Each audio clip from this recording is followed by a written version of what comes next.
Perkenalkan, saya Feni Vera Velianingrum, mahasiswi D3 Radiologi Fakultas Ilmu Kesehatan Universitas Asia. Kesempatan kali ini, saya akan menampilkan cuplikan video mengenai aktualisasi PHIWM dalam kehidupan pribadi. Sebelum kita membahas lebih lanjut, saya akan menjelaskan terlebih dahulu mengenai PHIWM.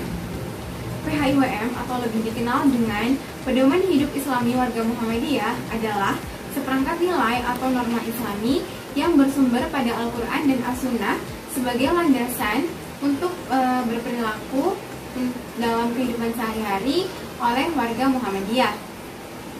Tujuan dari PHIWM ini sendiri yaitu adalah terciptanya individu atau semua warga Muhammadiyah yang mencerminkan Islam sebenar-benarnya.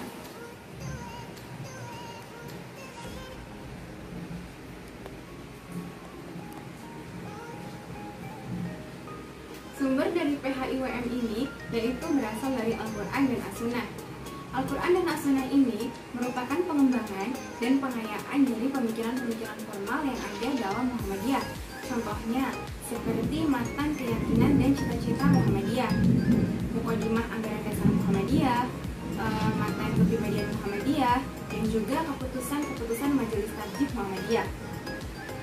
Pedoman Hidup Islami Warga Muhammadiyah merupakan pedoman untuk mengatur kehidupan masyarakat, entah itu kehidupan pribadi, keluarga, dalam bermasyarakat, organisasi, bisnis, dan lain-lain. Namun, pada kesempatan kali ini, saya hanya akan membahas aktualisasi dari PHIWM dalam kehidupan pribadi. Selamat menyaksikan. Mohon maaf, PHIWM dalam kehidupan pribadi terbagi menjadi 4 bidang. Bidang yang pertama yaitu akidah, yang kedua akhlak, yang ketiga ibadah, dan yang keempat muamalah duniawiyah. Bidang yang pertama yang akan kita bahas yaitu adalah akidah. Dalam akidah ini kita membahas 2 poin. Poin yang pertama yaitu setiap warga Muhammadiyah wajib memiliki prinsip hidup dan kesadaran imani berupa tauhid kepada Allah Subhanahu wa Ta'ala dengan benar, ikhlas, dan penuh ketundukan. Nah, implementasi atau aktualisasi dari poin pertama ini yaitu kita wajib mempercayai keberadaan Allah Subhanahu wa Ta'ala dengan sepenuh hati, meskipun kita tidak pernah melihat bagaimanakah bentuk dan bagaimanakah rupa dari Allah Subhanahu wa Ta'ala. Poin yang kedua, setiap warga Muhammadiyah wajib menjadikan iman dan tauhid sebagai sumber dalam segala kehidupan. Nah, maksudnya ketika kita mendapatkan musibah ataupun kita mendapatkan nikmat, tetap kita harus kembali kepada Allah. Ketika kita mendapatkan musibah, kita meminta pertolongan dan memohon agar kita diberikan yang terbaik oleh Allah Subhanahu wa Ta'ala. Begitu pula ketika kita mendapatkan nikmat, jangan sampai kita lupa untuk bersyukur. Jadi ketika kita mendapat nikmat, kita pun harus tetap kembali kepada Allah Subhanahu wa Ta'ala. Bidang yang kedua yaitu bidang akhlak. Dalam bidang akhlak ini kita akan membahas 4 poin.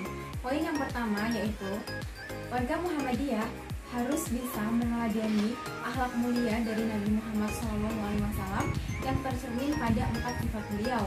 Yang pertama yaitu sidik atau berkata jujur, kemudian fatonah atau cerdas, tablik menyampaikan, dan amanah dapat dipercaya. Nah, bagaimanakah implementasi atau aktualisasi dari 4 sifat beliau ini? Yang pertama yaitu kita harus menuntut ilmu, baik itu ilmu agama ataupun ilmu dunia, yang itu digunakan untuk mengembangkan diri kita sendiri ataupun mengembangkan Islam ke depannya. Kemudian ketika kita diberikan amanah, kita harus bisa menjaganya sampai amanah itu selesai ataupun sampai amanah itu tersampaikan. Kemudian poin yang kedua, warga Muhammadiyah dalam menjalankan amal atau kegiatan apapun itu harus berdasarkan kepada niat yang tulus dan ikhlas karena Allah Subhanahu wa Ta'ala, tidak mengharapkan balasan suatu apapun. Contohnya, ketika kita bersedekah atau kita berniat untuk membantu orang lain, itu kita benar-benar berniat untuk membantu, mengharapkan ridho dari Allah Subhanahu wa Ta'ala, tidak mengharapkan apapun, dan tidak bermaksud untuk riya ataupun sombong yang itu ditampilkan kepada publik atau khalayak ramai. Kemudian yang ketiga, dimanapun kita berada, kita harus bisa bersikap atau berakhlak mulia dan menjauhi akhlak-akhlak yang tercela. Poin yang keempat, ketika kita sedang berjabat, ketika kita sedang menjalankan tugas, kita harus tetap menjaga akhlak mulia dan menjauhi hal-hal tercela. Contohnya, ketika kita sedang menjalankan tugas dan kita dihadapkan oleh dunia yang sekarang ini, yaitu yang banyak dengan korupsi, kita harus menjauhi hal tersebut karena hal tersebut nantinya akan merugikan diri kita sendiri dan tentunya akan merugikan orang lain atau khalayak ramai. Kita lanjut ke bidang yang ketiga, yaitu bidang ibadah. Nah, untuk bidang ibadah ini sebenarnya lebih ke hubungan spiritual antara kita umat manusia dan Allah Subhanahu wa Ta'ala sebagai pencipta. Dalam bidang ibadah ini terdapat 2 poin. Poin yang pertama, setiap warga Muhammadiyah itu wajib untuk menjalankan ibadah untuk meningkatkan keimanan dan juga menjauhi hal-hal buruk yang bisa merusak keimanan. Nah, bagaimanakah aktualisasi dari poin pertama ini? Yaitu, kita harus senantiasa beribadah dengan tepat waktu. Contohnya, kita sholat tepat waktu. Insya Allah, dengan kita sholat tepat waktu, itu bisa menjaga kita dari hal-hal buruk yang akan menimpa kita. Kemudian untuk poin yang kedua, setiap warga Muhammadiyah wajib menjalankan ibadah mahdah atau ibadah wajib dan juga dilengkapi dengan ibadah nawafil atau ibadah sunnah. Nah, aktualisasi dari poin yang kedua ini, kita contohnya ketika kita sudah melaksanakan ibadah sunnah, ibadah wajib, yaitu sholat tepat waktu, sholat 5 wajib, puasa Ramadan, itu sebaiknya dilengkapi dengan ibadah sunnah, yaitu ibadah sunnahnya berupa kalau sholat kita dilengkapi dengan sholat sunnah rawatib.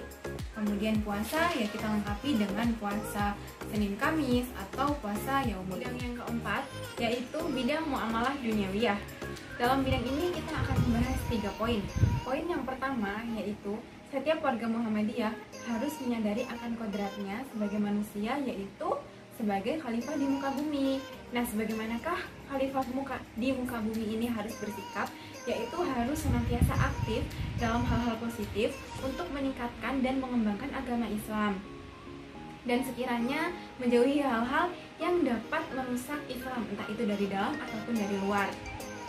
Poin yang kedua yaitu setiap warga Muhammadiyah senantiasa berpikir secara burhani, bayani, dan infani, yang ini akan menghasilkan suatu implementasi hubungan antara sesama makhluk Allah atau dengan Allah sendiri, yang biasa kita kenal dengan hablum minanas dan hablum minallah.